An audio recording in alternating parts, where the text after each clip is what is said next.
Welcome once again, everyone, to Knowledge Exchange Center, Employability series section. So this session is on how to write a CV that gets you an interview, and the day online is Timitayo where who's going to be facilitating this session. But before I go, before we move on, I would like to tell us briefly what Knowledge Exchange Center is about, what we stand for. So Knowledge Exchange Center is a non-profit organization that is established to tackle unemployability issues among fresh university graduates in Nigeria. Sorry about that. So more than 3,000 individuals have been impacted through our various programs. And our objective is to bridge the gaps, the skill gaps in the Nigerian labor market through our various programs. And these programs, that we have been doing, they include the Graduate Advancement Program, the KEC Employability series, which we are currently doing now, the Employability series. Also, we have our KEC Career Workshop, it's held sometime in April, this year. So if you miss that, you can go on our YouTube channel to see what it's all about and what we do. We also have the entrepreneurship training program and also the advocacy program. So while we start, we have some basic rules to ensure that everything is in order. So the house rules are that you should ensure that you mute your mic throughout the duration of this training. You may unmute your mic when you are told to do so, and immediately turn it off when you are done talking. So ensure you comply to these rules and regulations. And coming soon, we have a data analysis and visualization training. It's an open course training. It's on data analytics and visualization. We had one earlier this year, and it's on Microsoft Excel. I'm sure some of us attended the training, and we got a lot of knowledge from what was taught. So Timtayo, where are you there?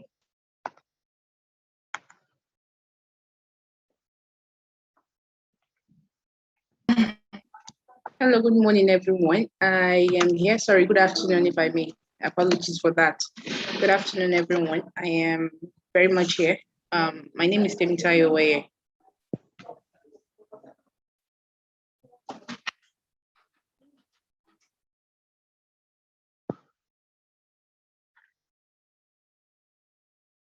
Hello, can you hear me? Can anyone hear me?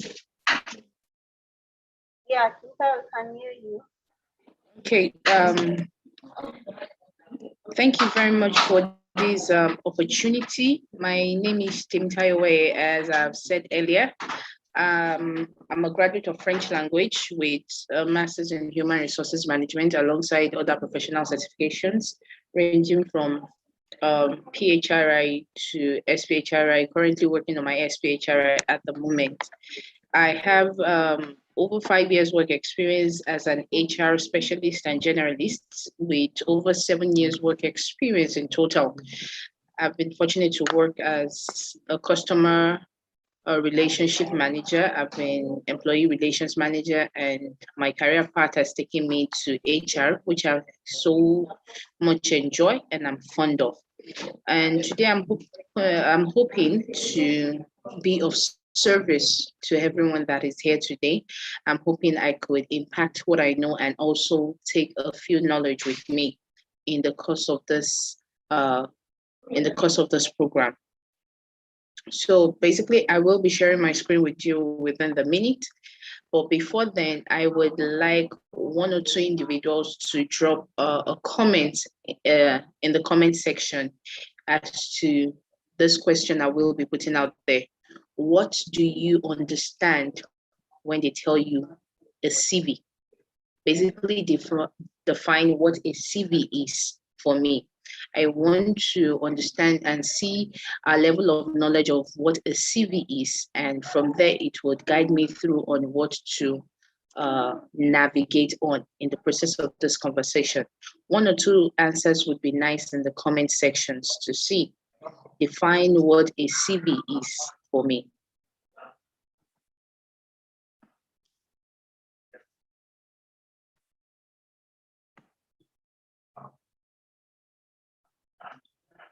Can the facilitator please confirm if comments are dropping in?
Hello.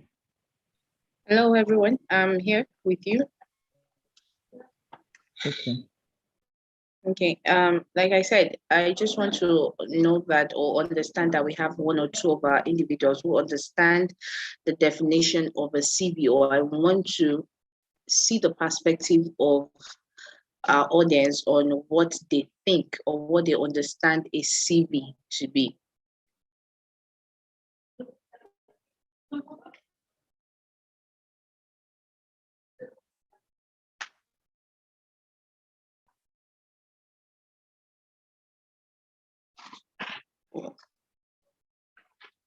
Okay, without further ado, I'll share my screen with you so that we can proceed as we have limited time.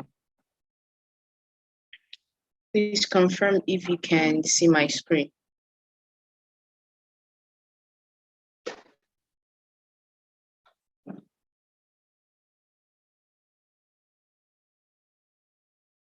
Yes, we can see your screen. All right, thank you very much.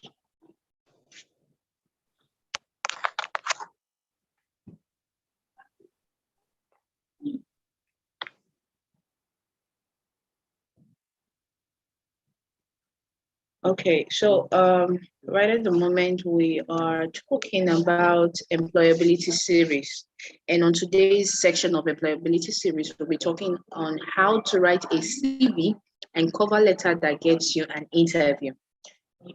First of all, this topic actually brings me to conclude on a statement that you can write a CV and you can write a cover letter, but those documents that you've written or you think you've written might not get you the audience that you think you deserve.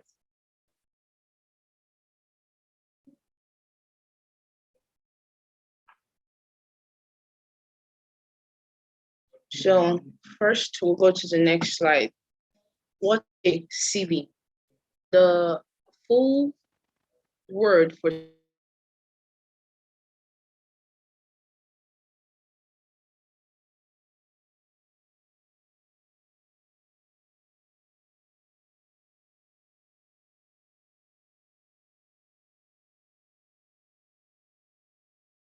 life.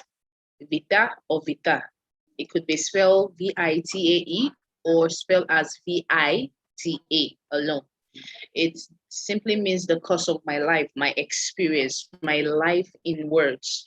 That is what curriculum vitae means. Basically, as human being, our life encompasses of being given back to, growing, getting our education, getting the knowledge, and getting a job. That is our life as a human being. Within that life comes the social aspect, and believe me, over time, as we evolved as a society, as we evolved as a generation, we've been able to understand that even our social life can make money for us.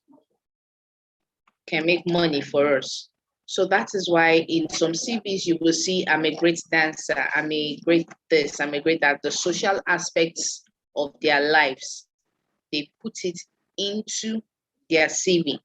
So it's generally the course of their life, the emblem of their life, the carcass of their life, all summed up in one into a sheet of paper to get them the position they so much desire and want.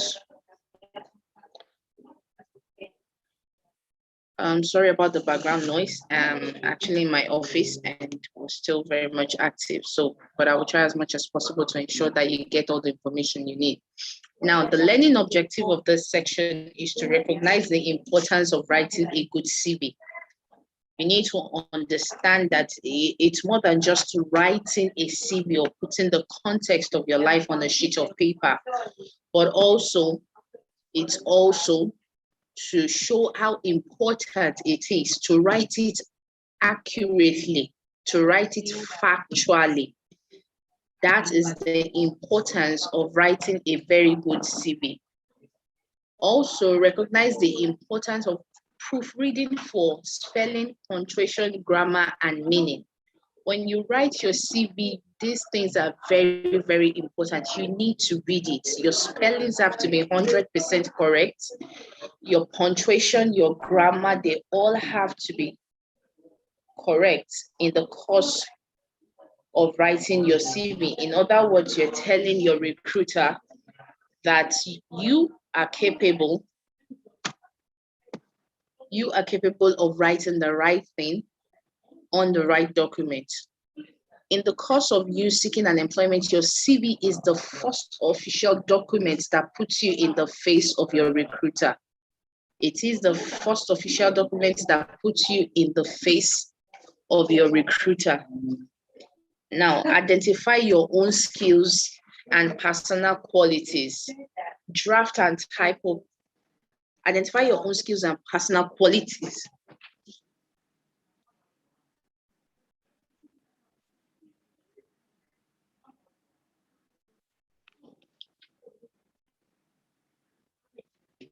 Can you hear me? I just want to make sure that people are hearing me. Can anyone hear me? Yeah, I can hear you. All right, thank you very much. You need to identify your own personal skills and quality first before you write a CV, because these are the things you would put in your CV. If you do not recognize that, if you do not know the things you do or you're capable of doing, then what would you put in your CV? If you do not understand the fact that your knowledge skills in Microsoft or Excel is between 5 to 10, then how would you be able to put yourself in that position and let them know that, look, this is the knowledge I'm bringing to the table. And in that process, you will be able to open yourself up to opportunities within the organization, in the sense that the learning and development or the HR manager would understand that, oh, okay, we have a staff whose Microsoft Excel skills is 5, and we have an opportunity or a training opportunity to learn from 6 to 10. They will put this person in it. You have to be explicit about it so that they would know what other skill sets or what other training they would offer you to help you improve in your CV. Basically, don't allow people to write your CV for you. Draft and write your own CV. When you draft and write your own CV, for every time you improve on your CV, for every time you rewrite it, you learn more. You become better at it because it is your own handwork. It is your life you are putting on a sheet of paper, not someone else's life. So asking someone else to write your life for you is a no-no. Endeavor to write your own CV yourself. Draft it yourself. Write it, type it out on your computer yourself. Now, when people ask you that, why a CV? Why is it about a CV?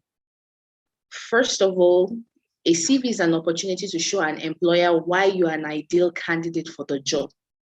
When you present, some people would say, I could just walk into the company and tell them I'm looking for a job, and I will tell them. No. Your CV is an opportunity to show. It's like a presentation. If you're an architect, you put your designs on a paper, on a board, on a drawing board to show what you can do.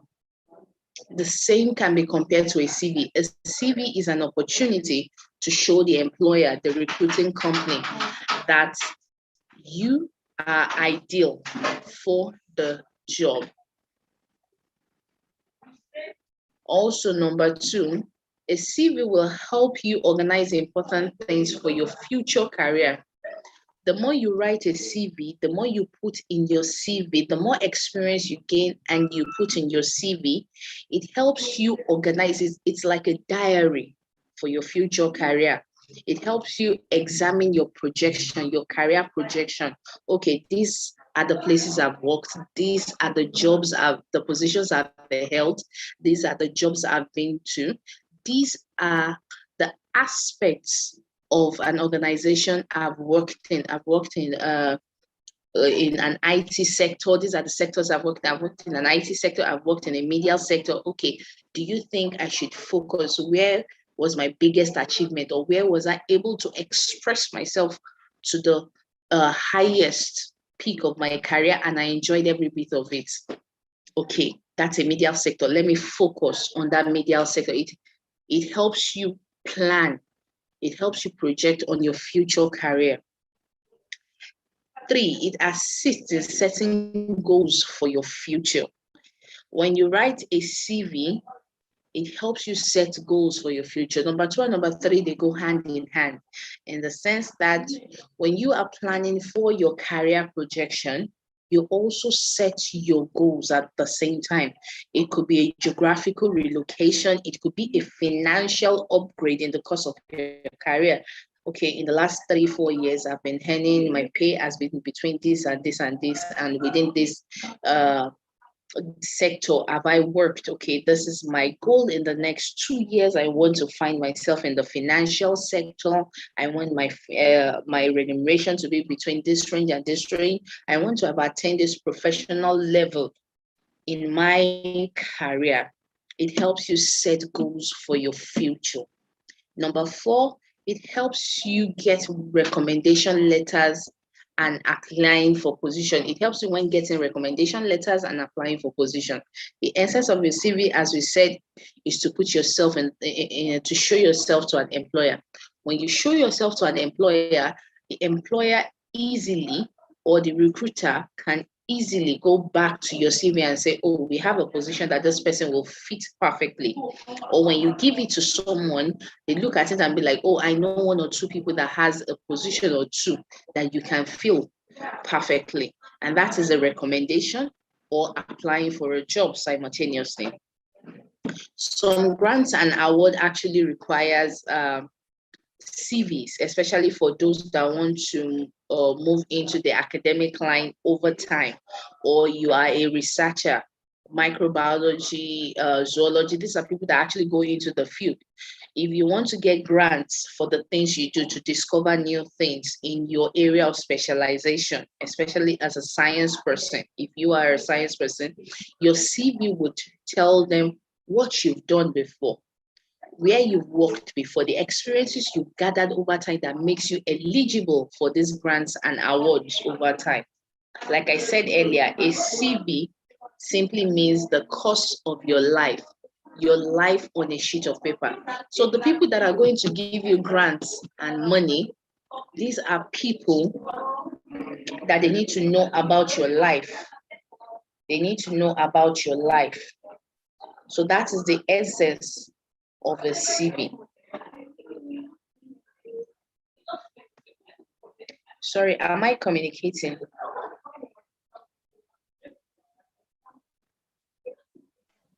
Yes, we are with you.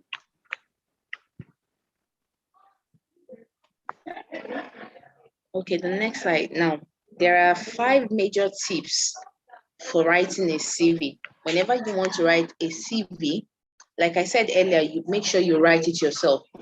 Draft and write it yourself.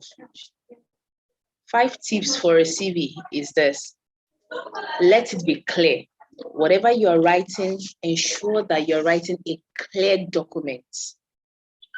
2, be concise. Let it be relevant and necessary at the same time. Number 3, let it be complete. Include everything you need. Don't leave anything out so long as they are relevant. Don't leave anything out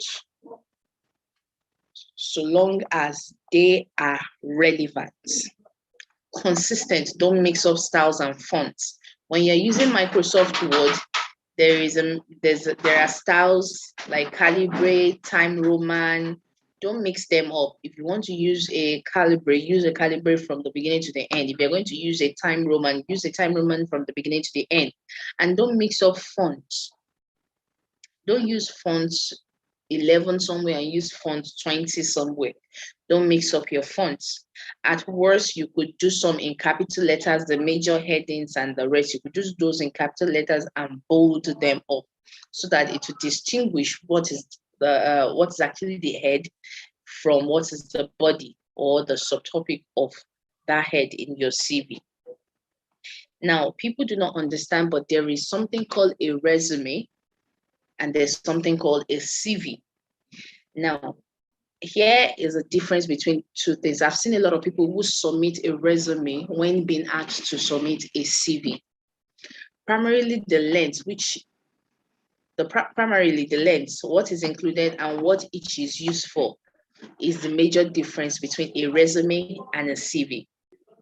Often at times words are used interchangeably to mean the same thing, but believe me, a resume is different from a CV. Now, number 1, a resume. A resume is nothing more than 2 pages, between 1 and 2 pages, and it's a quick summary, not highlight, a quick summary of your education, skills, experience, brief and concise, like you go straight to the point. Your education, just write it through, then write your skills, then write your experience if you have any. Resumes are always between 1 or 2 pages. For CVs are often longer because you can't put your whole life on a page. In a CV, you talk about your academic background, wherein you list your school, you list the course you studied, what you achieved. Sometimes some people are actually putting their CGPA, the grade they graduated. Then if they've had any teaching or research experience, you include it.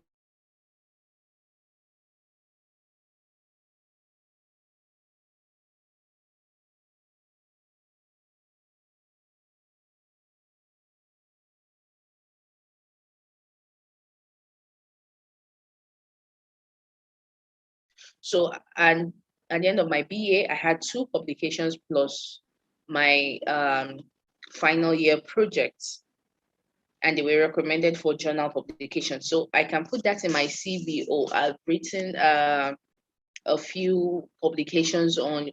Publications are not just what you write. I mean, things that have been in journals. Publication are things that have been in journals that are impacting the academic world, that are impacting the life of generations that refer to it. So it's safe if you've done 1 or 2 like that, feel free to put it in your curriculum vitae. Publications include cultural anthropology in the heart of communicating with talking drum in Yoruba land, anthropology on fear factor. All those things, you will include it in your CV. In your resume, we do not include things like that. If you have affiliations to organizations, JCI, Rotaract, all those international organizations, those things are welcome in your CV. Because one, you may by chance find your CV on the table of an alumni of this organization. Please, before you include those things, ensure that you were active in it. Most of these organizations, they do volunteer work that impacts the society. And that is why it's advisable you put it on it, because you have been an impact to the society. And you getting a job is tantamount to the society having an impact on you. So ensure that you are being active in this organization, basically like, oh, I was a member of JCI during my undergraduate program, and we were involved in sanitary awareness for women in rural areas, in community, in so states. Things like that. You have impacted the society, and the society would be giving you an opportunity to impact you as well. Also, curriculum vitae is used when applying for academic, education, scientific, or research position. If you are going for a master's degree or a PhD, it's always advisable. Even some schools abroad will not take your admission if you do not have work experience. They want you to bring something to the table other than just your academic qualification. Other than just your academic qualification. So your CV is used for such application, not your resume. Your resume is brief, but your curriculum vitae is longer, more detailed, with synopsis. Now, there's something called hybrid resume and CV. It is a combination of both your resume and your CV. That's why we call it hybrid. Hybrid is a combination of two alien things or two different things to become one. And hybrid resume and CV is a combination of brief entities on your academics, your skill, your experience. Then from your CV perspective, your research, your publications, these things are included in your hybrid. Most of the time in Nigeria, we do not welcome the need for hybrid. We just need your curriculum vitae, but most people often submit, either they're submitting a resume separately, or they're submitting a hybrid resume and CV. I can confidently tell you that as an HR person, when you come across 100 CV, about 60 of hybrid resume and CV, while about 20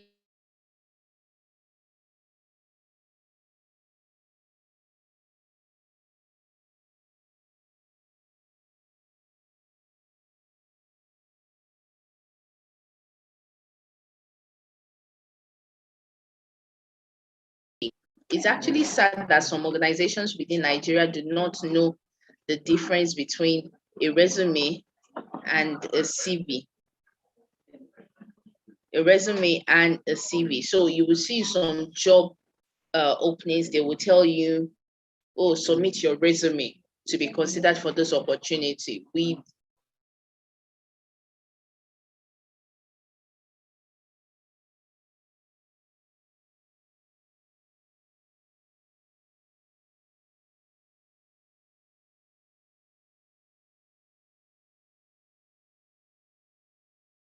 need to express yourself to the fullest.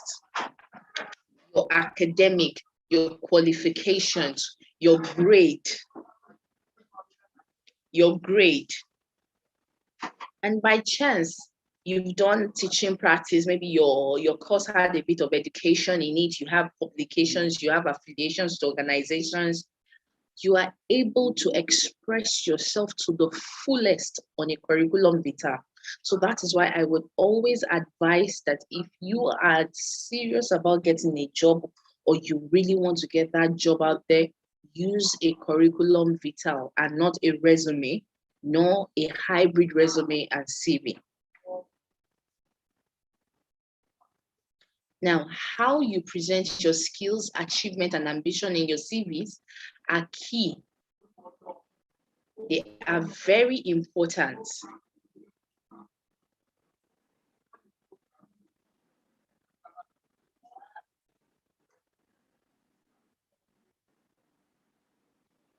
They are very, very important.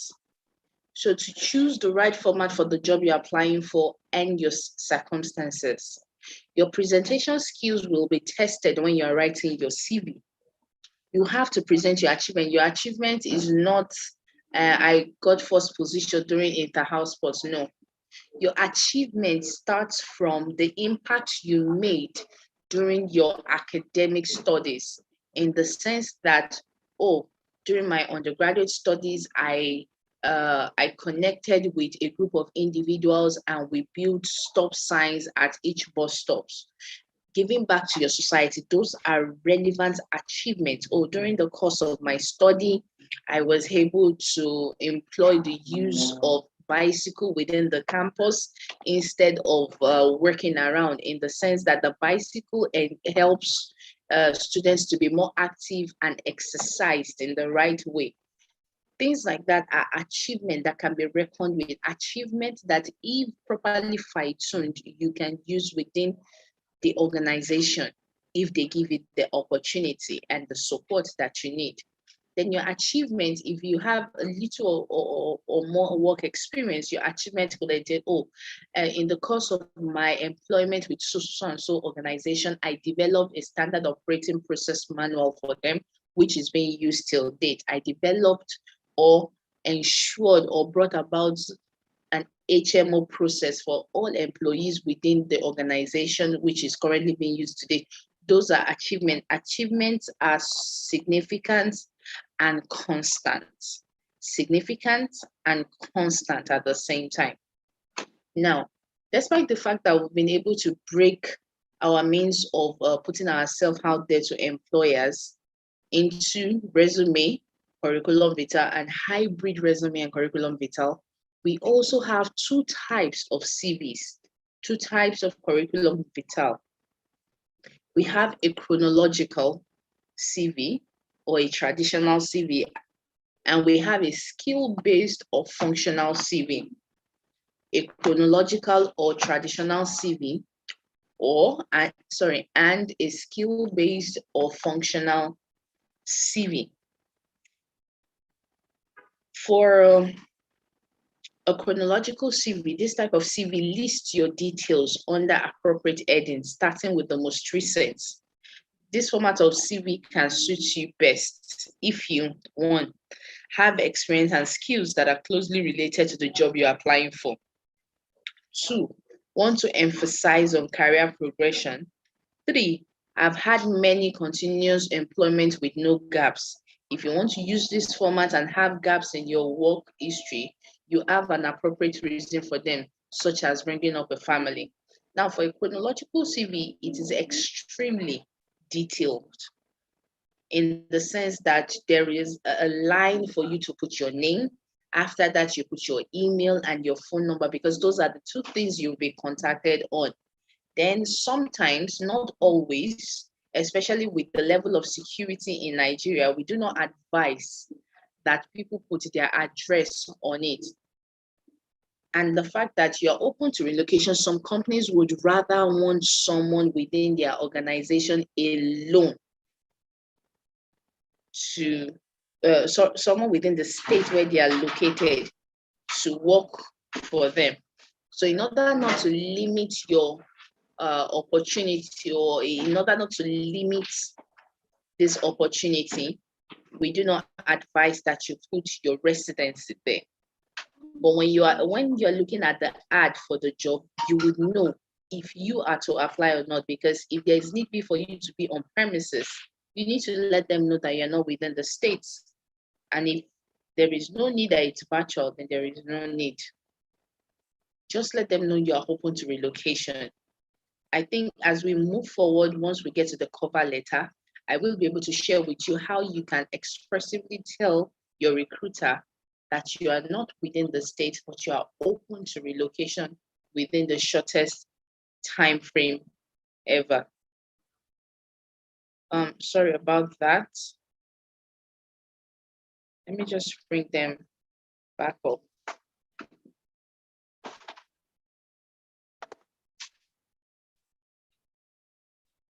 Sorry, before my presentation comes back up, I'll just go verbally with you. So, as I said, you must be able to identify that in your CV, and the chronological CV gives you the opportunity to do just that, to be able to express yourself to the fullest with every information that you need. Okay, hi, Timothy. Yes, I'm with you. I think I like to quickly pass an information across why you do that. So, welcome to everyone once again. If you are just joining, this is the employability series session on how to write a CV and resume that gets you a CV and a cover letter that gets you an interview. And here we have Timothy Weye, who has been taking us on this topic. So just quickly, I would like to announce that there are some job openings that are available. So if you are interested, you can you can apply for them. So if you are in the WhatsApp group, there's a temporary WhatsApp group that was created for giving us information about this training when we come on. So I'll be posting those job openings. I'll be posting them there for you, the links and everything. You have access to it. So can you see my screen?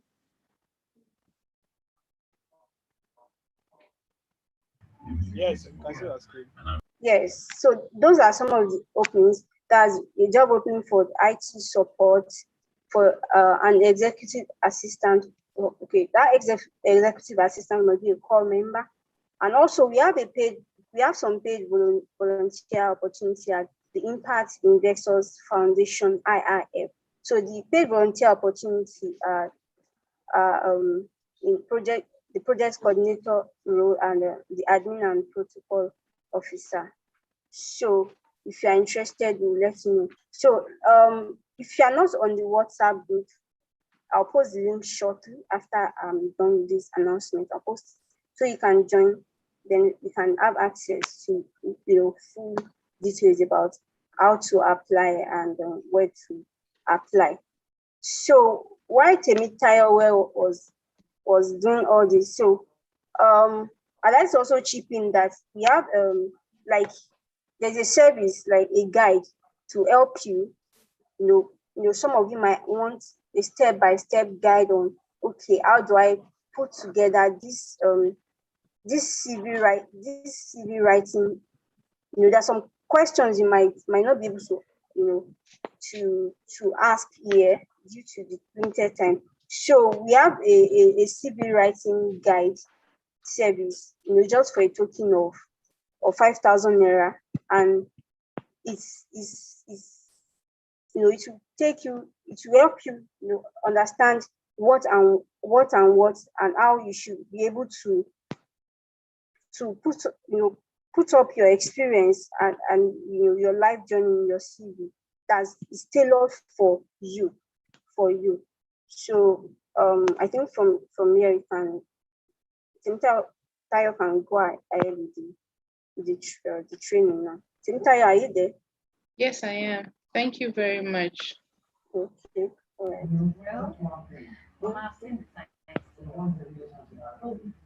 Okay, thank you very much for those information. They were quite insightful. So to continue where we are, I stated that the best. Hello.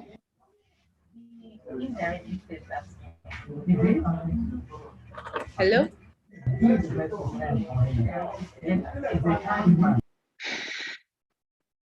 am I being heard?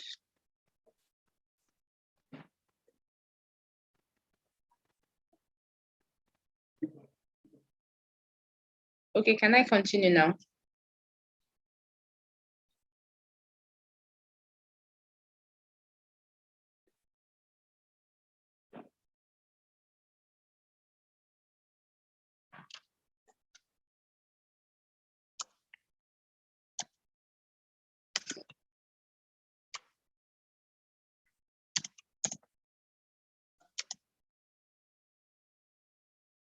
Okay, thank you very much. So, okay, here are some examples of a chronological CV. And they're quite cumbersome, so I couldn't put them in a slide. But I would share the link in the comment section so that everyone can check it and see how it is, a chronological CV. You can quickly check it and let me know if you have questions on it. Those are examples of chronological CVs. Now, another kind of CV that we have is the skill-based and functional CV. Skill-based or functional CV. This type of CV emphasizes your skills and personal qualities rather than your employment history. Now, for the chronological CV, your employment history is very important in that chronological history where you've worked. That's where the question of 5 years work experience, need a candidate with 5 years work experience, 7 years work experience is answered. That inquisitiveness for that is being answered in chronological CV. So when they look at your chronological CV, or if you've written in a chronological format, they can calculate and determine if you actually fit into the number of experience they're looking for to fill a particular role. Oh, he has worked in so place for 6 months, so place for 9 months. That's an accumulated 1 year and 3 months. They put everything together to decide that, okay, you have enough work experience to fit the role they're advertising for. But for a skilled-based and functional CV, your employment history is not so important as your skill set and personal qualities, in the sense that they want to know what you know. Oh, I have a BA in information technology with a postgraduate diploma in software and a this in Python and another certification in web design. You break down every aspect of your skills and personal qualities into it.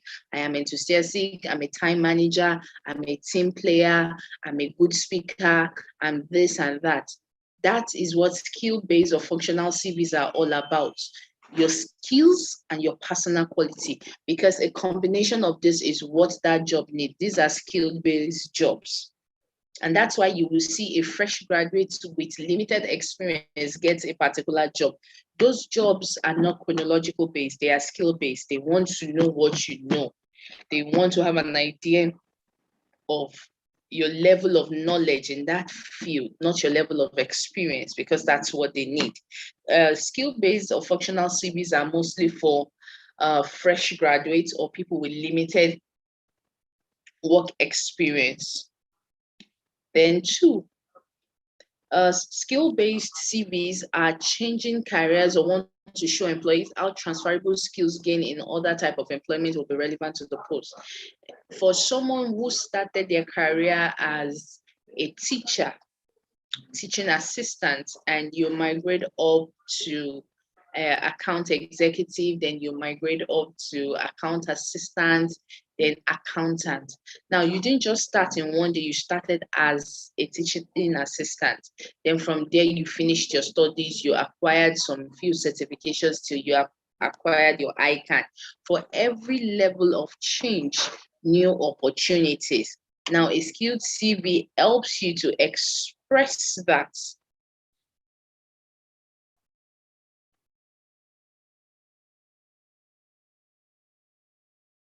Helps you to express that. Now, for number 3, skill CV Okay, something is going on here.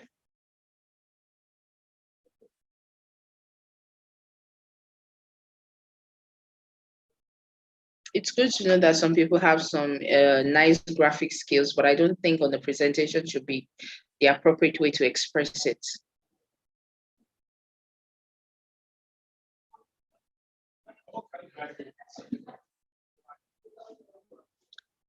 Having extensive gaps in your employment history when you've been out of the job for a very long time. There are people who have been unfortunate and been out of the job for a year, 2 years, 3 years. They worked for a while, but unfortunately, due to some reasons beyond their control, they were out of the job. Now, a skill-based CV is important because in the process of them being out of the job, if they've acquired new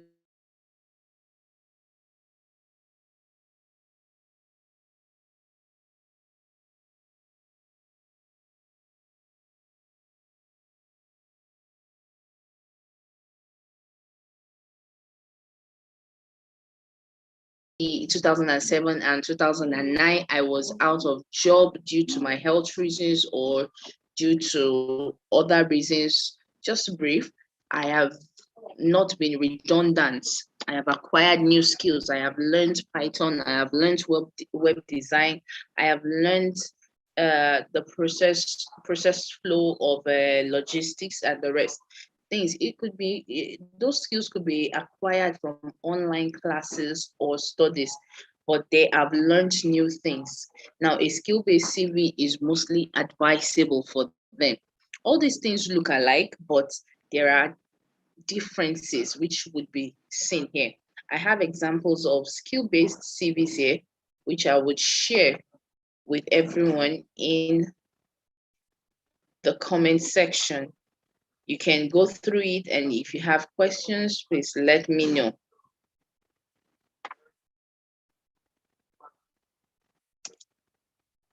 Those are examples of skill-based CVs. Now we have, that is CV. CV is not as tenacious or difficult as people make it out to be. Basically, it's just you sitting down and being constructive with your imagination.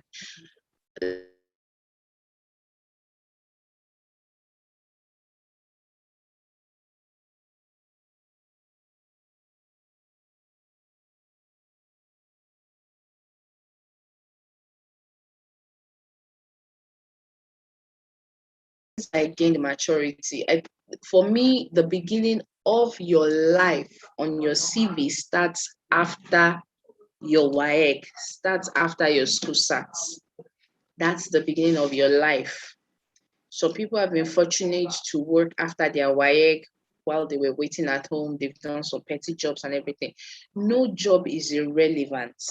Oh, I worked as a teaching assistant, I worked as a front desk, I worked as a secretary, I worked as a typist. Feel free to put it there because those skills might just come in handy when you're applying for a job. It might not be immediate, it might be after. I've seen someone who traveled for summer, and while there, in the months they were there for summer, he learned Mandarin, which is Chinese Mandarin. He learned Mandarin, and we studied French for our first degree. By the time he was getting a job, he just stated it in it that, oh, I have an understanding, or I have an intermediate understanding of Mandarin. And they actually needed someone with basic understanding. But because learning Chinese is quite scarce in Nigeria, he got the job not based on his other skills, but based on the fact that he had an intermediate knowledge or he had a knowledge of Mandarin. So long as these things are relevant, please ensure to put it there in your CV.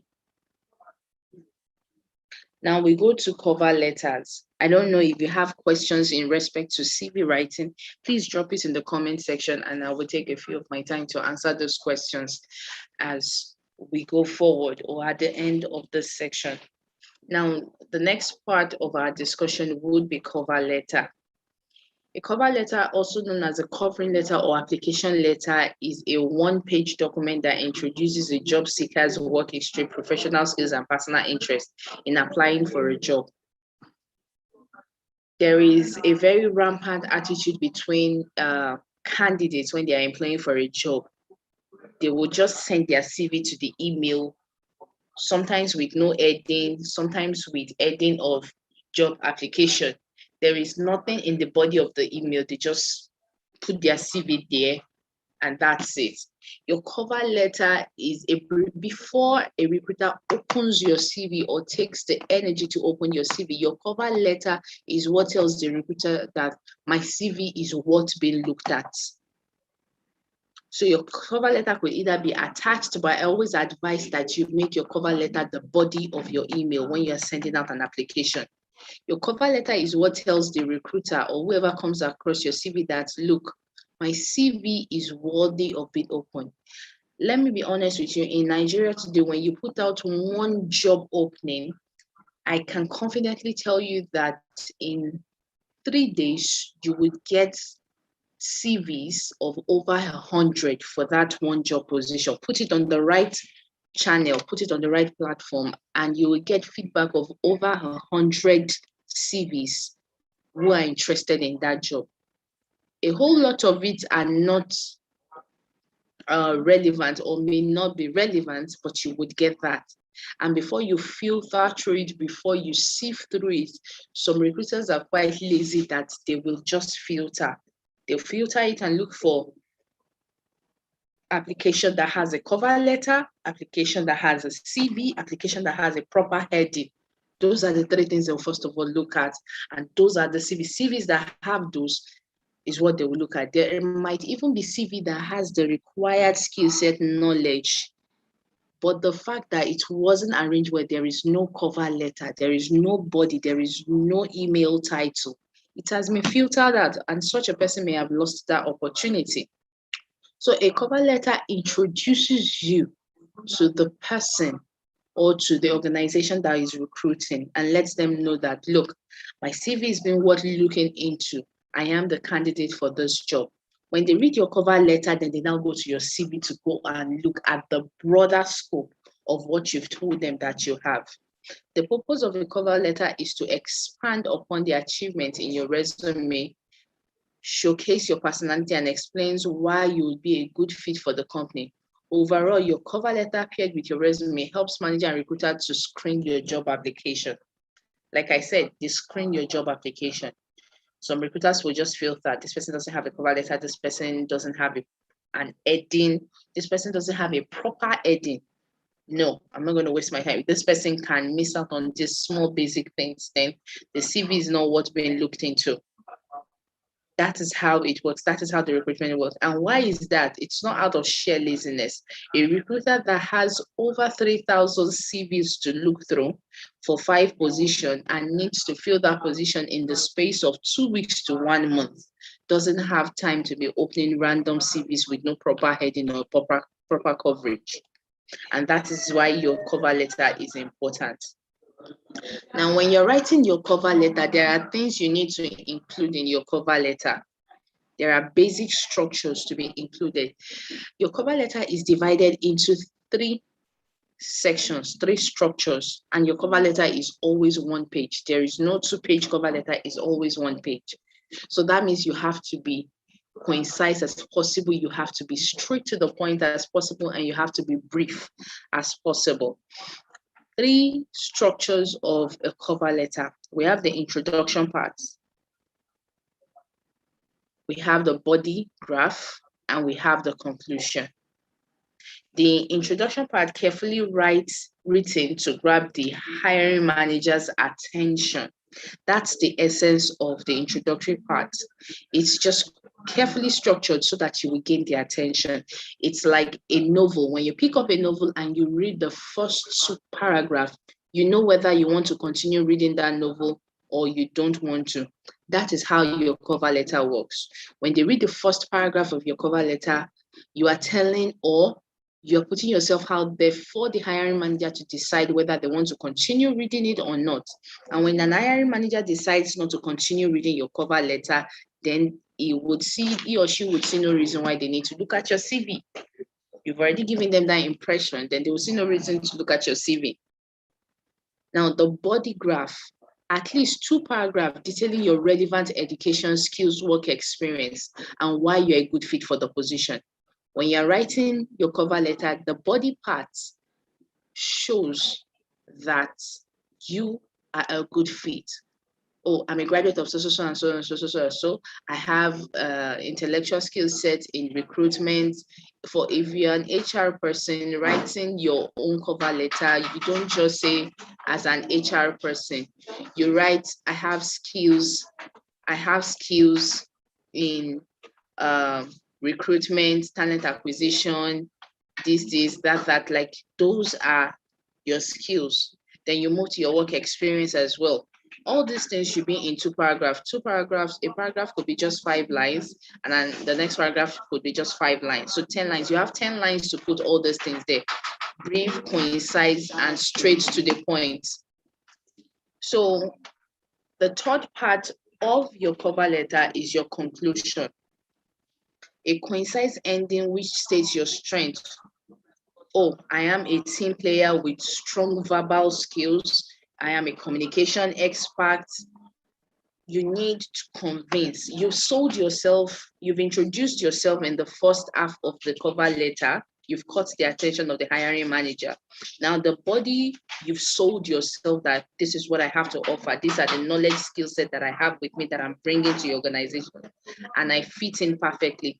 Then in the conclusion part, you sell yourself even more. You round up on selling yourself and letting them know that, oh, I am a team player, I have strong communication skills, emphasizing on those strengths that, look, I am not just bringing academic and career experience to your organization, I am also bringing soft skills that are my strengths, that I am good at to your organization as well.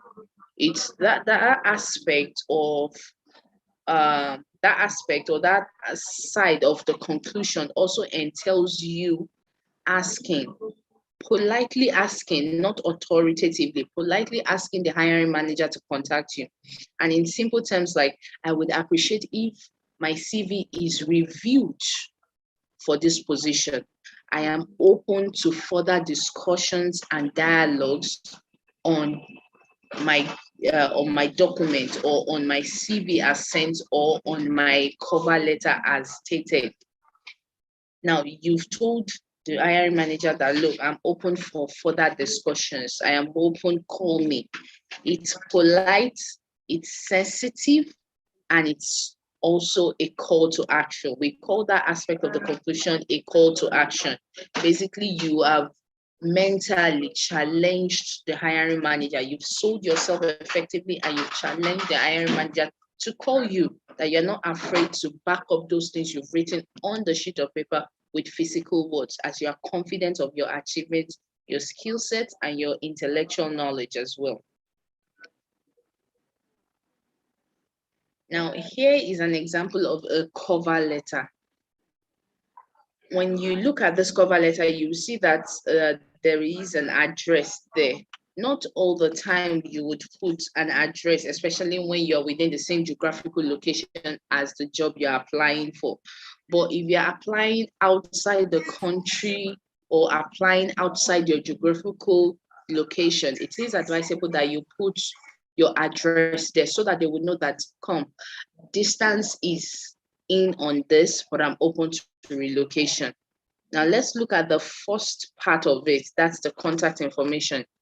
The contact information will include your name, your phone number, your email, and the hiring manager's details as well.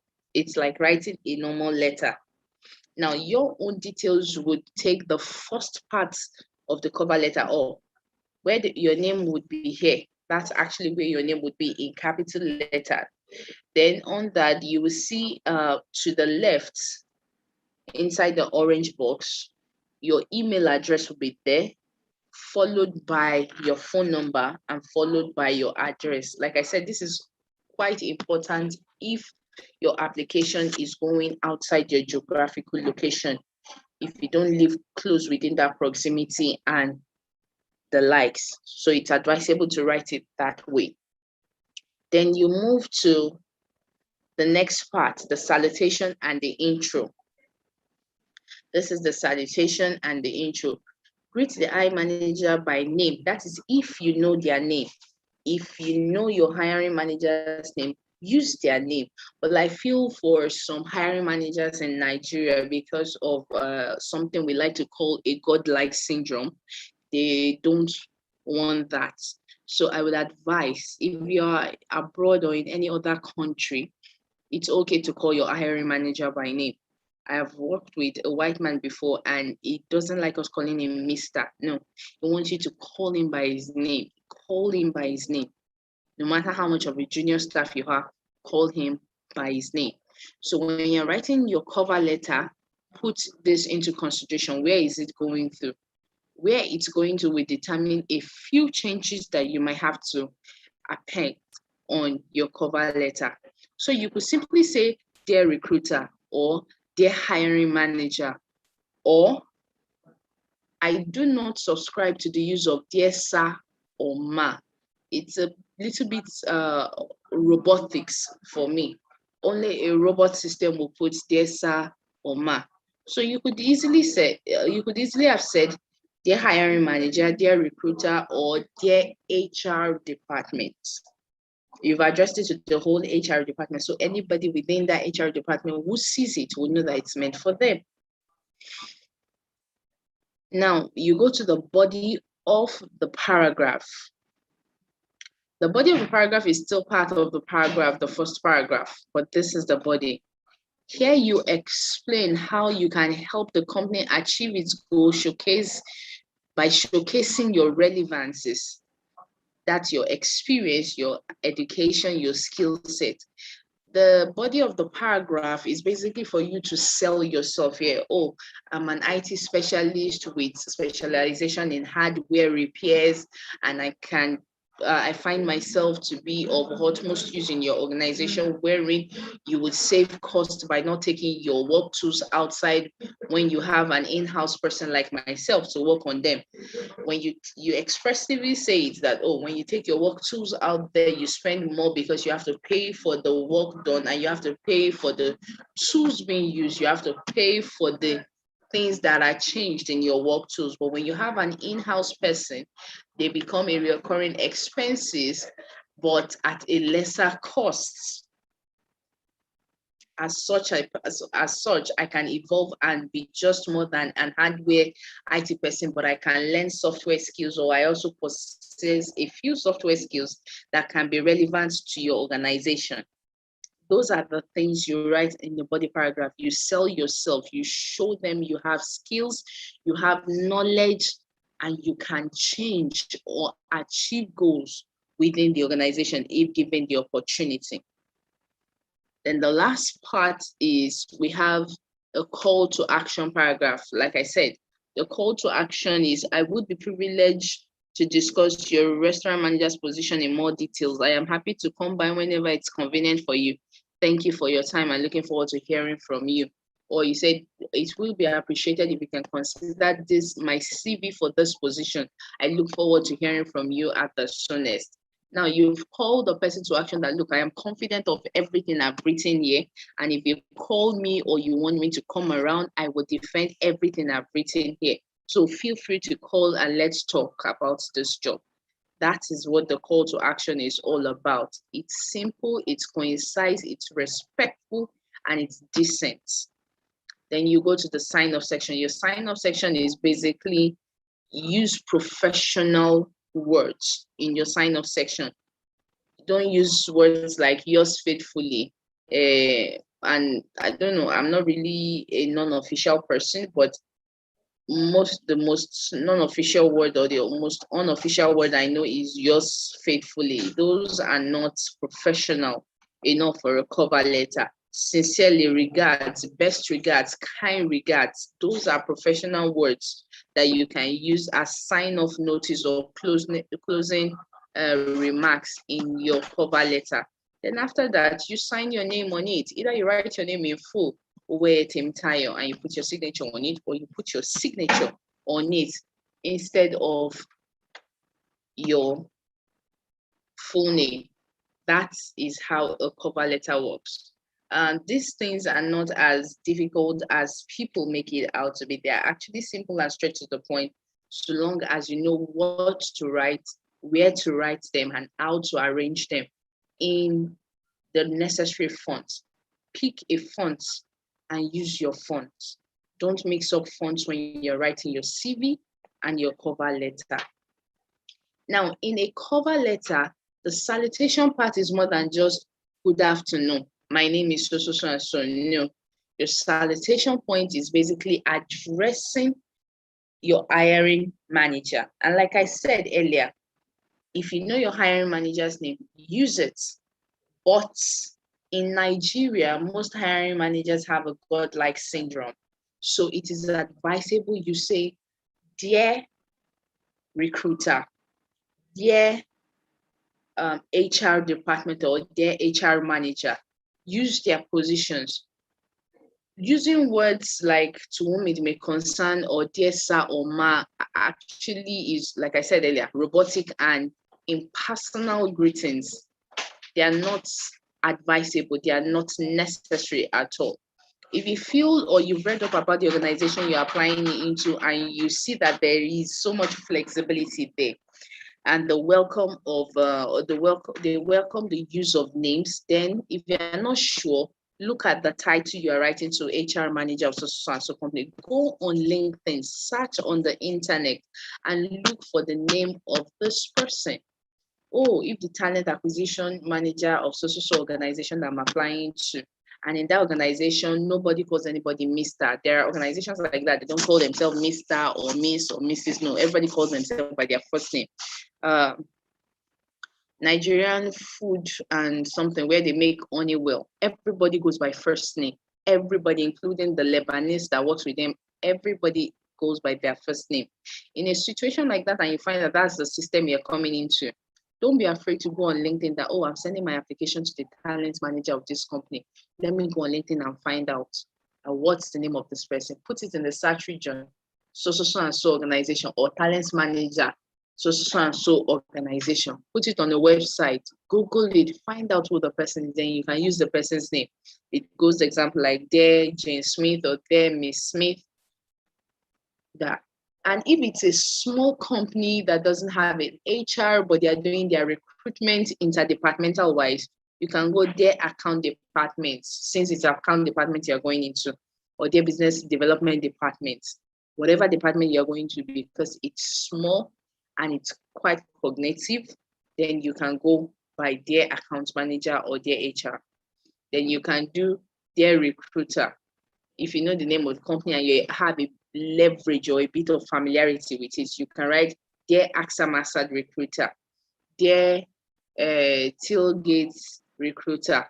You identify them and connect with them as much as possible, but not too much.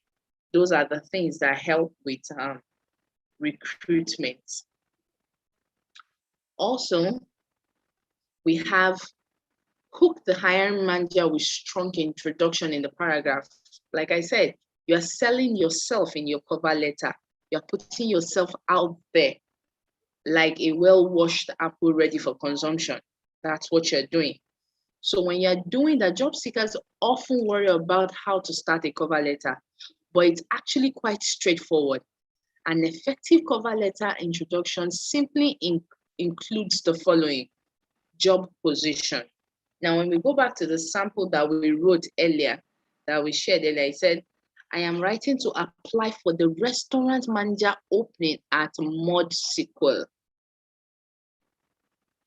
The person has done a brief introduction of his job, has identified with the job position. Sorry about that. Has identified with the job position he or she. After you've written the normal introduction that was stated, the name, the address, and everything, you write dear hiring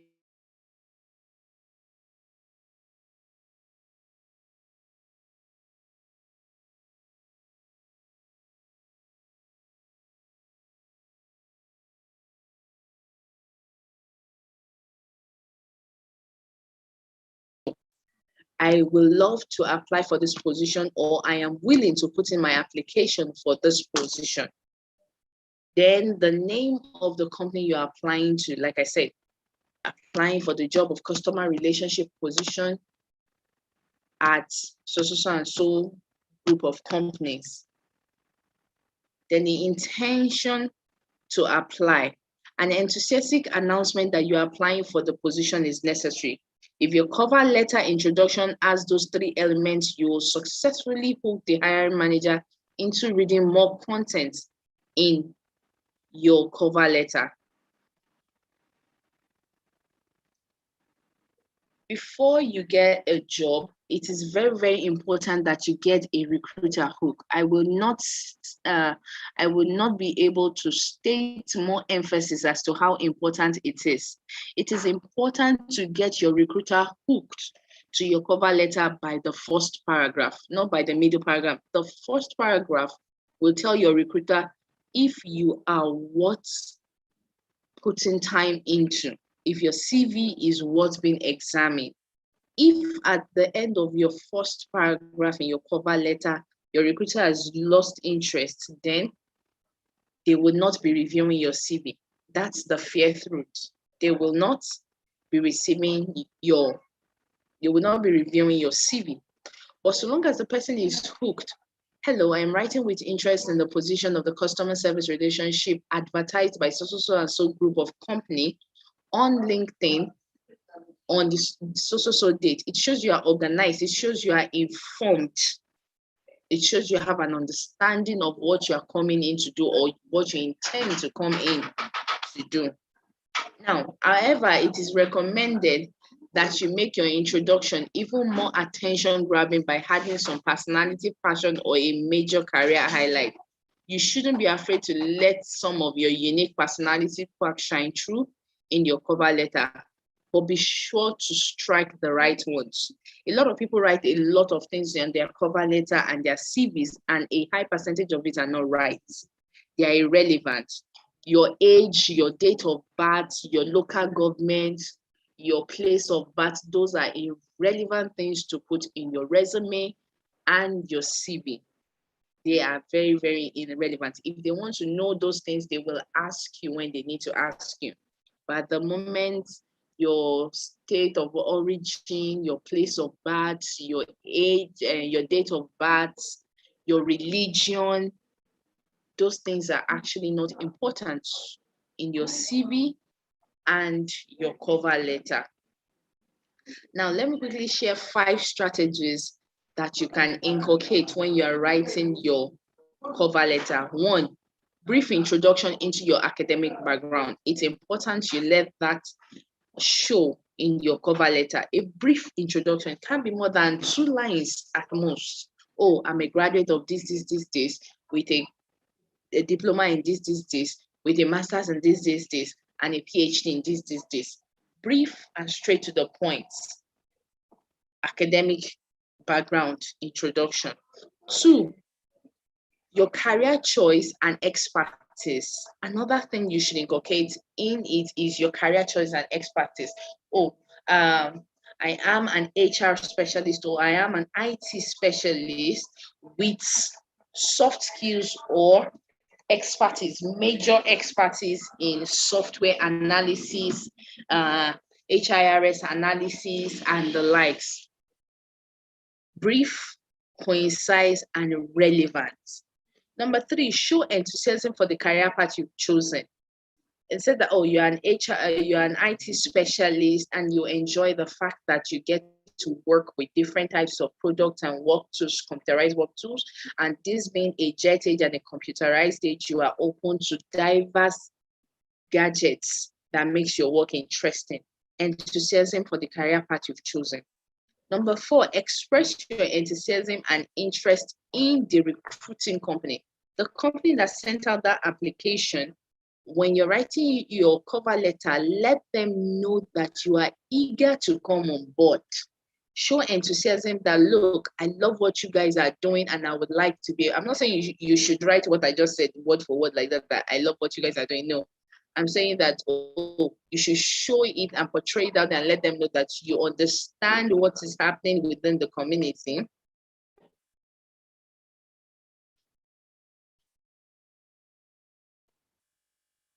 Okay, let me be through with it, and I will answer the question on diversity statement. Now, as I was saying, you show your enthusiasm in the recruiting company. Show that you find what they are doing, their visions, you find it relevant, and you want to be a part of it. That shows that, okay, this person knows about us and is willing to be a part of us and is eager to be a part of us. You show them that you have the knowledge, you show them that you have the skill set, you show them that you have you enjoy what you do. Now, those things are important because they know you are a happy person and you are bringing that happiness to their own happy place, which is their job. Now, number 5 is highlight your achievements. Your achievements are simply what you achieve. I think I've talked about that in the CV as well. Like, oh, I was the head of planning committee for the Junior Chambers International during my undergraduate days. I was the head of Save a Child group, a girl child group, a book for a girl child in rural areas where we went around and sensitized girl children in public schools in reading and how to read or inculcate the habit of reading. Those are relevant achievements. Always emphasize on the relevant achievements.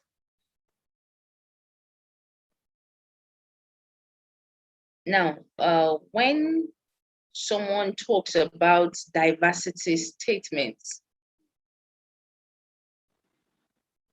hello, I want to know that I'm communicating, please.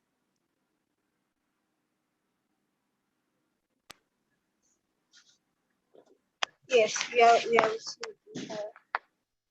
Now, not every company, especially in Nigeria, asks for diversity statement, but in most foreign companies, they ask for diversity statement. Now, when we talk about diversity in workplace, diversity is in age, in gender identity, especially in this age and time when we have LGBTQ communities. I think last month, or I think it was this month, yes, in the last 2 weeks, there has been something called Pride Day celebration, where the LGBT community is being celebrated. And on LinkedIn, you go on LinkedIn, you will see professionals, people that are actually doing well and exemplary in their career paths, and they are writing, oh, I'm a man and I'm married to my husband, and people do not know it, but when they find out that I'm married to a man and I'm having a career, they celebrate their lifestyle, their career statement. Now, when they're asking you to write a diversity statement is the fact that you are not, you do not subscribe to judging people by their age, by their race, by their value, by their geographical embedments. Those things do not bother you if you are given the opportunity to work with them. As an HR person, I'm allowed, or I'm supposed to write a diversity statement. I'm not allowed to be judgmental. I'm not allowed to say because this person is a member of the LGBTQ, even though he or she is qualified, but religion-wise, I do not accept such things, so I'm not going to give this person the job. I can be sued for that. It can accord some form of litigation as it is. So when we do that, the essence of the diversity statement is to say that I, so and so, I acknowledge the fact that age, gender, diversity, experience, diversity, these things exist, but they do not bother me. I do not have a problem with them. I am open to working with different genders, different individuals, different cultural entities, different religious entities. I am open to working with them without judgment or prejudice whatsoever. That is a diversity statement.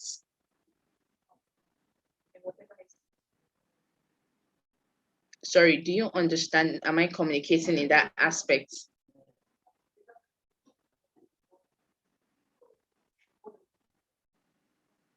Hello?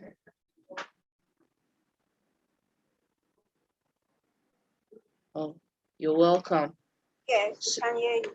Okay, now to the last part of my words. We have, when you're writing a cover letter, proof that it's an opportunity for you to prove that you're the perfect candidate for the job. Now, your CV, you have shown them your personality, you've shown them your career. Those ones are chronologically arranged, like I shared in those examples with you. But in your cover letter, basically, they are words. They are a summary, an embodied summary of those things in your CV. You sell yourself. Your cover letter is an opportunity for you to sell yourself. It's time for you to make a convincing argument that you are the right person for the job, to write your body paragraph well and sell yourself as a perfect candidate. Remember these 3 points. Be bold, but don't brag. You need to be bold about what you know, what you've achieved, but don't brag about it. Don't be proud. Humility is one of the key things a recruiter is looking for, because we believe that a humble person is open to learning. An humble person is open to new and creative ways of doing things other than what you know. Yes, you're good at this and you know this, but there are other ways to do it.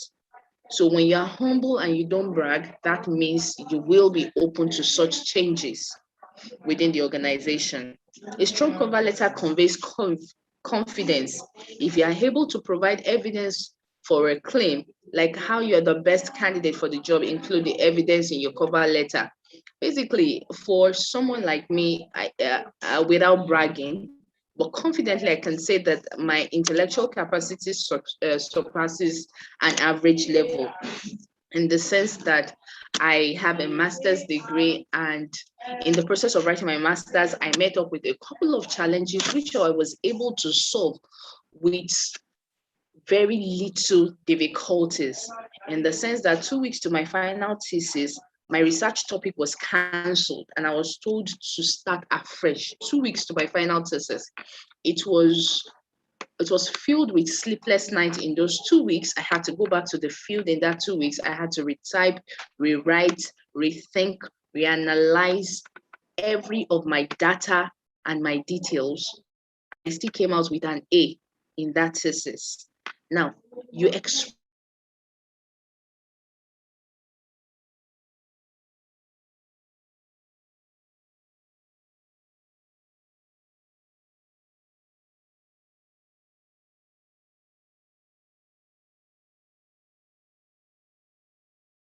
bold and being confident without bragging. Also, be honest and don't embellish. In the same, don't ever, ever, ever lie on your CV or your cover letter. Don't put lies there. You'll be shocked that organizations have embedded operating systems that they use to find out the truth. Background checks, softwares are being developed day in, day out, that all they need to do is to run your CV through it and they will come out with plagiarism and copyrights found in your CV. So don't ever, ever lie in your CV. Tell them the truth. If there are gaps within your employment years, put it there. Let them know that, oh, you worked for a while, but you were terminated due to restructuring within the organization, or you were terminated because you found yourself doing something you feel you could have handled better, but over time, in the space of that termination, you have been in therapy, you've done this, you've done this, you've done that, and you can confidently say that you have improved as a person, you have learned your lesson, you are remorseful. Be honest in your cover letter and your CV. Then 2, Don't include irrelevant informations. Like I said, your date of birth, your local government, your place of birth, your state of origin, your religion. Those things are highly irrelevant in a cover letter and a resume. Go straight to the point. I've shared links to some of these things with you. Those things are actually irrelevant.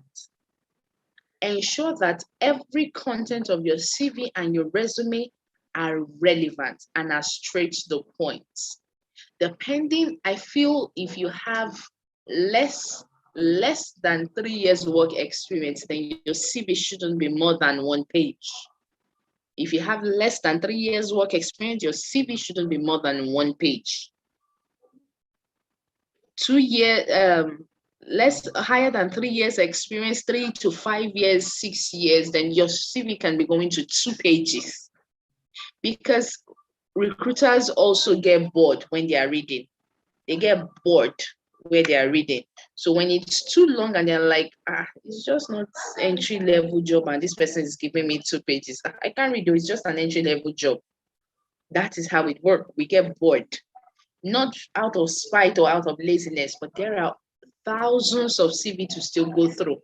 Yes, we might come across your CV and see that you're a good candidate, but that doesn't mean you're the best, because we'll look at you, okay, this person is good, can function in this.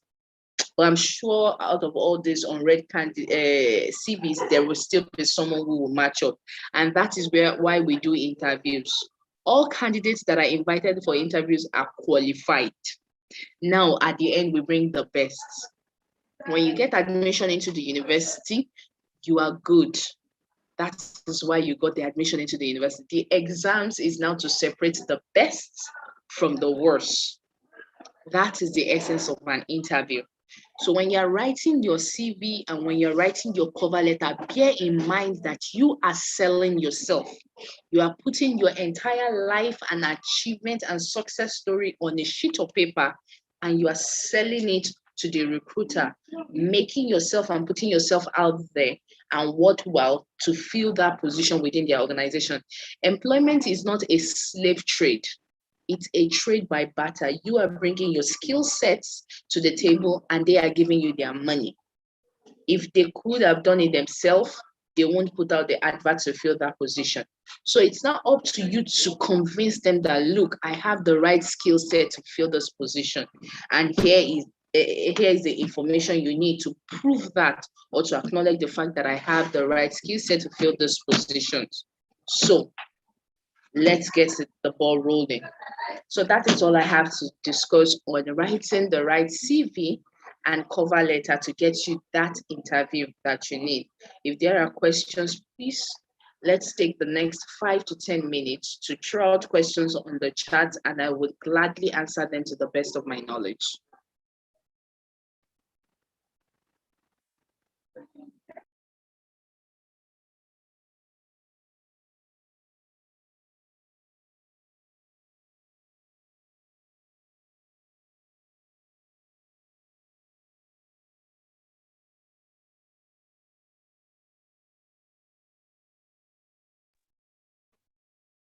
Hello, everyone. Okay. If you'd like to ask a question, you can type or mute yourself to ask your question. Indicate if you'd like to ask a question, you can unmute yourself and type in the chat box, whichever way is convenient for you. But just indicate that you'd like to ask a question.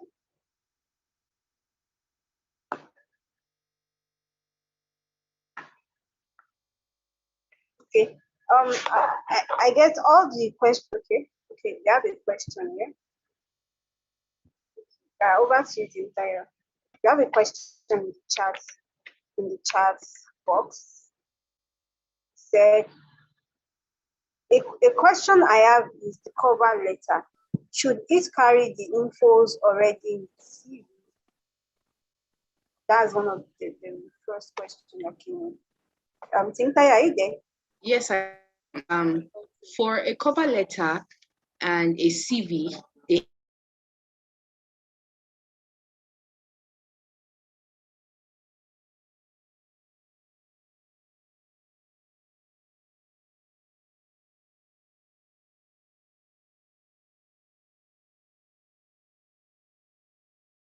some organizations are looking for 2.1, 2.2. So you write 2.1, CGPA 2.1.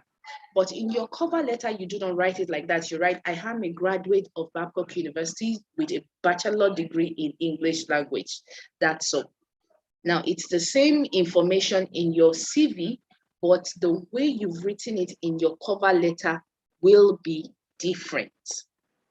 It's a summary, it's an epistle. Your cover letter is a summary and epistle of everything in your CV, but you put it a quick summary of it.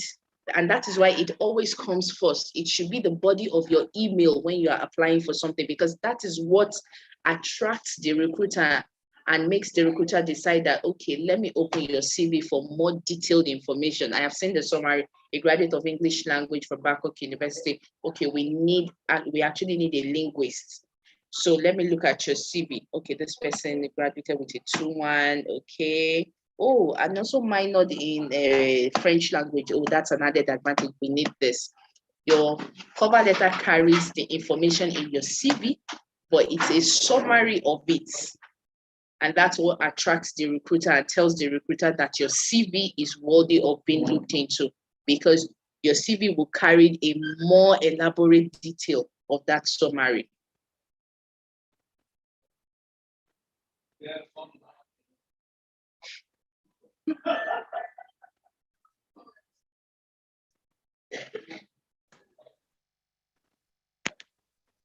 Okay, we have more questions.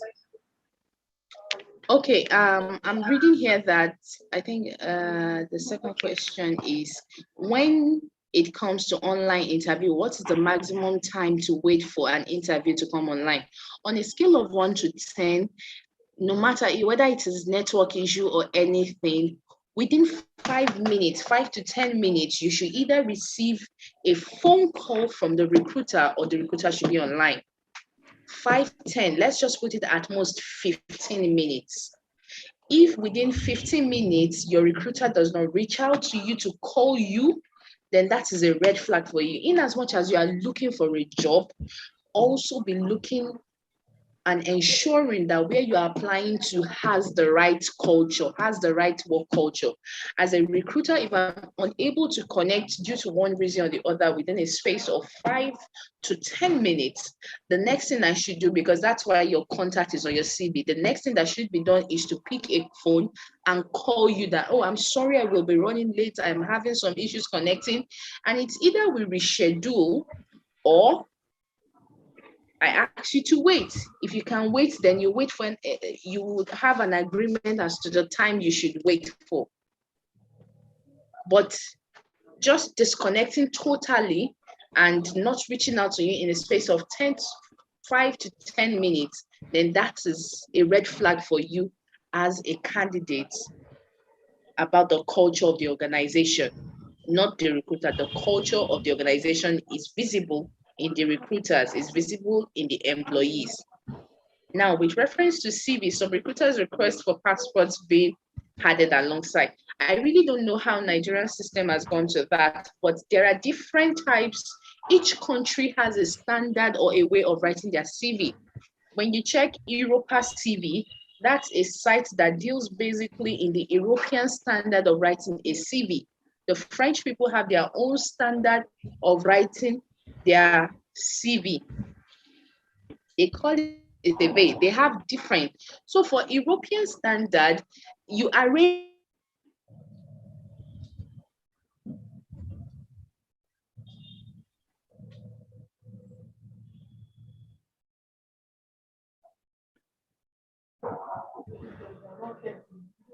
So for me, or for my organization, we are indifferent about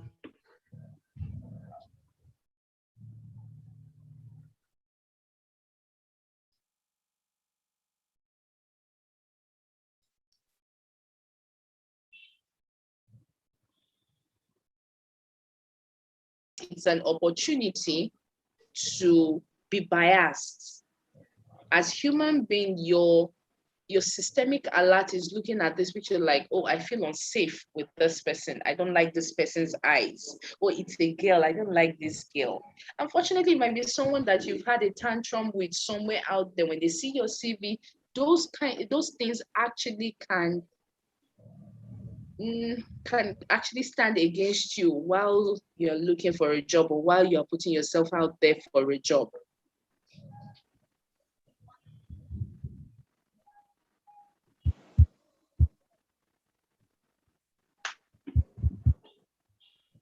Any other questions?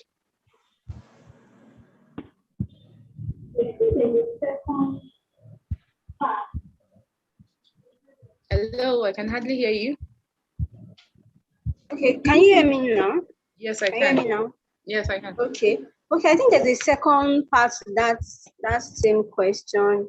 He said, okay, the same person rather. He said, with reference to CV, some recruiter requests for passports being added alongside. Your comment on this?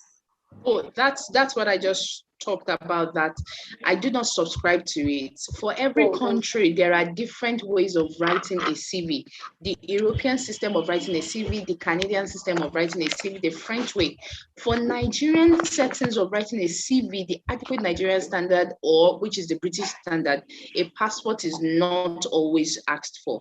I feel, or we feel, that it's an opportunity to be biased. There's just that human severity or human aspect to be able to be biased. Though I don't feel safe looking at this face. I don't think I want to work with this person, or I don't like this face, or oh, this is the face of the person I saw on social media that had an exchange or altercation with me. I don't want the person, even though the person is qualified.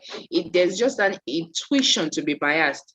So myself, my organization, and organizations I've worked with, we are quite indifferent about passports whatsoever being put on CVs. Standard-wise, a CV is not meant to have any form of graphical designs whatsoever, except you're applying for a graphics position or a creative position where you have to show your work on your CV. But apart from that, it's just a normal without all those graphical gibberish on it. With respect to ATS, or application tracking software, is the Word or PDF version of CV better?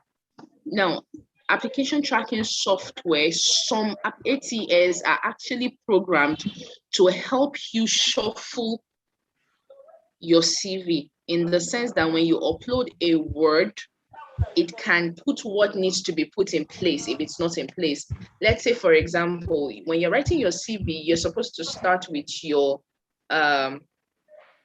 employment records, and you start with your most recent jobs.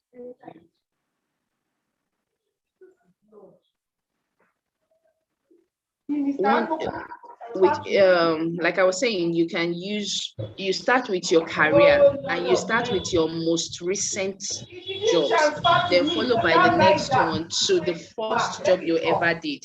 So it starts from how will I put it, from the recent, and you descend.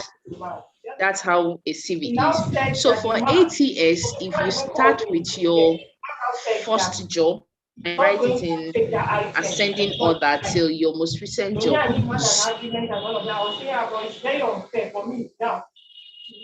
One month ago, you ordered something, but finally, I said, okay, no, I will take out those two items that is not inside. You understand?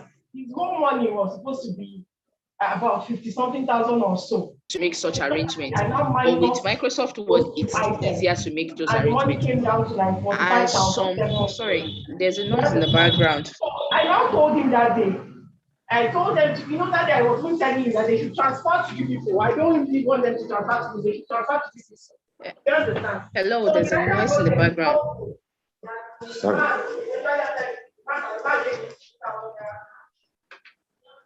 So, as I was saying, you could use your Microsoft Word or you could use your PDF, but bear in mind that if their own ATS is the one that restructures or rearranges mistake in a CV, then with PDF, it will be difficult to achieve that. But with Microsoft Word, it will be easier to arrange that. And that is why even if you are sending from the back end, you're sending your CV from the back end, it is advisable that you send both your Microsoft Word and your PDF, because some recruiters are actually quite wonderful. They look at it that, oh, you have all the skill set, you have all the qualification, but it's not well arranged, and they help you arrange it speedily on your Microsoft Word, and they print it out and they make use of it or send it to their superiors to check it immediately from there. Now, in respect to kindly share a sample of CV one can use, I've shared a couple of CVs, I've shared a couple of links to CVs earlier in the course of this class. I've shared it earlier. I think I shared about 4 links under the chronological and the skill-based system that you can use to model your CV. But I would gladly shed light on it.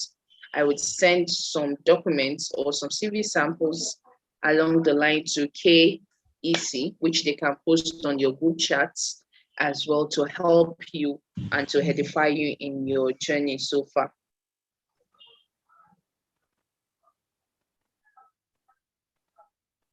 Any other question?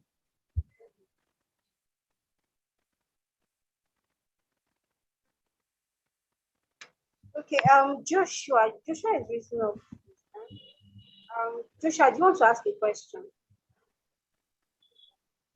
You'd like to ask a question? Yeah.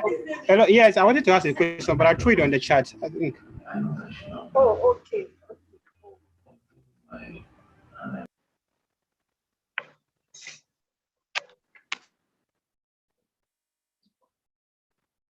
Okay,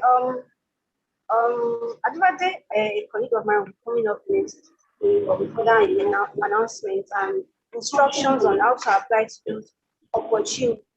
So thank you very much to the entire way for the wonderful session. I also got to learn some things from you today, and I really enjoyed this session. It was indeed a great pleasure to be part of you guys. Thank you very much for the opportunity. Yeah, you're welcome. So Adivade will be coming up now to give you further instructions on how to apply. Hello. Hello. Hello. Can you guys hear me? Hello. Can everyone hear me? Yes, we can hear you, Adivade. Okay. My name is Adedapo Ajibade. I'm the project officer at Knowledge Exchange Center. I want to reiterate our thanks again to Temitayo, where you did justice to the class and you were able to take the participants through a journey on CV writing, and we shared some important tips on how to go about CV writing. And the one that stood out for me was even out of the scope of this course, whereby you spoke about diversity statement, and that really made sense for this session. Thank you very much for your time, Temitayo, taking out valuable time out of your schedule to actually be with us today. Thank you very much. So for the participants, thank you very much for coming in. We would like to share some announcements with you. We would like to share some announcements with you.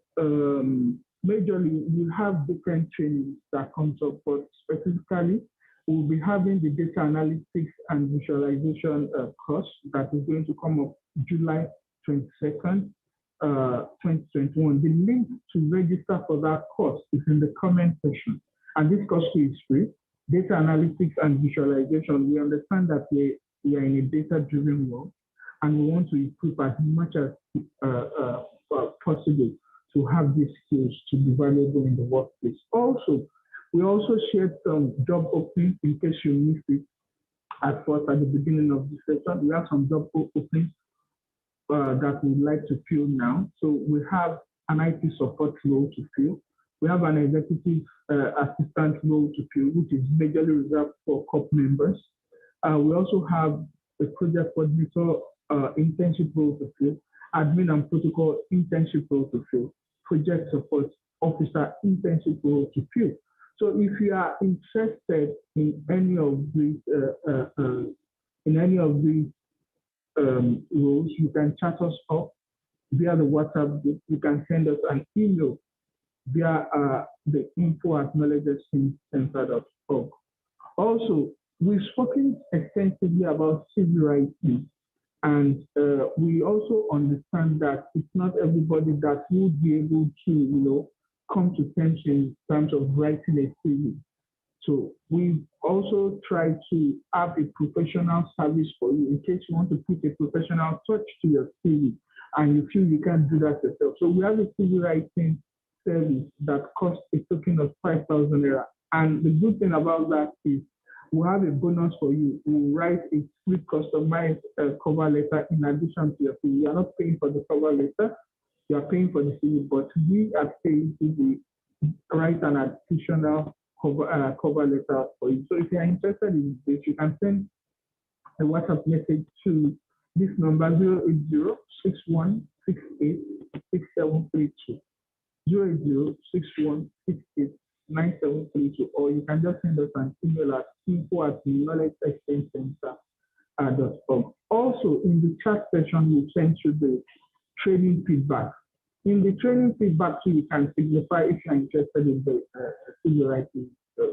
The training session, the post-training feedback is for us to understand what we need to do better when organizing this kind of training. So the feedback wants to know if the training met your expectation, what you were looking to understand about CV writing and cover letter, if it met your expectation. So kindly check the chat box. They are putting it again in the chat box now. Check the chat box to fill the training feedback and tell us what you felt about the training. Then also we have so many things that will be coming up, free training, free sessions, free stuff. So we would like you to follow us on our social media page for Facebook, KEC Nigeria, for Instagram at KEC_Nigeria. And you can also subscribe to our YouTube channel at KEC YouTube. So we want to thank you. We want to thank everyone once again for attending this wonderful session on CV writing and cover letter. And we hope to see you again in our subsequent courses. Thank you very much for your time. With this announcement, we bring the training to a close. Thank you, everyone. Thank you. Check the chat section for all the links that I spoke about. I spoke about the feedback link. Kindly fill the feedback. Let us understand what we need to do better, because we continuously do training. Then if you are interested in the CV writing service, we also have a number for you to call or an email for you to send us a message if you are interested in that. Thank you very much, everyone. Have a wonderful day.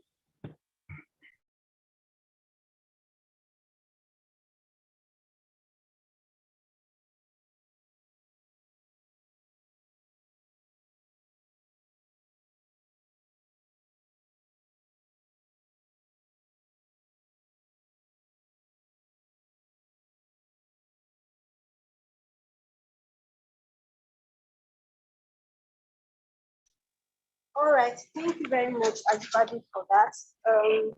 If you want to ask any question from either about what you said, about training, about future trainings that we'll be having, you can meet yourself and let us know. If there's anything you need to know, let us know now. So for someone said, how can we get recorded session? The recorded session, you get it when you fill the feedback form. There's a link to a feedback form I posted earlier. I'm going to post it again now. Fill the link, fill that feedback form. The very short one, it takes less than 4 minutes. Just fill it, then you have access to the recorded session. Then in the feedback form, you can also indicate if you have interest in CV writing service. Yeah, there. All right. So that means that there are no other questions, and with that we come to the end of this training. thank you very much for coming. Thank you once again. Like a big thank you to Temitayo for creating time to be here. Yeah, thank you so much. Thank you for coming. So look forward to having you again in our next. All right, bye. Hello.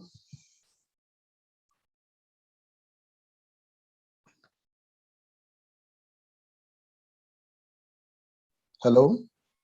Hello. Yeah, sorry, please.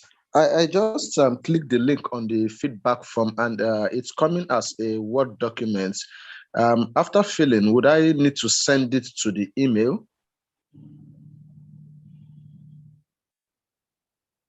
Can you hear me, sir? Okay. You know what? Can you join the WhatsApp group? The temporary WhatsApp group. When you join, I'll give you more information about that. Just join. All right, thank you.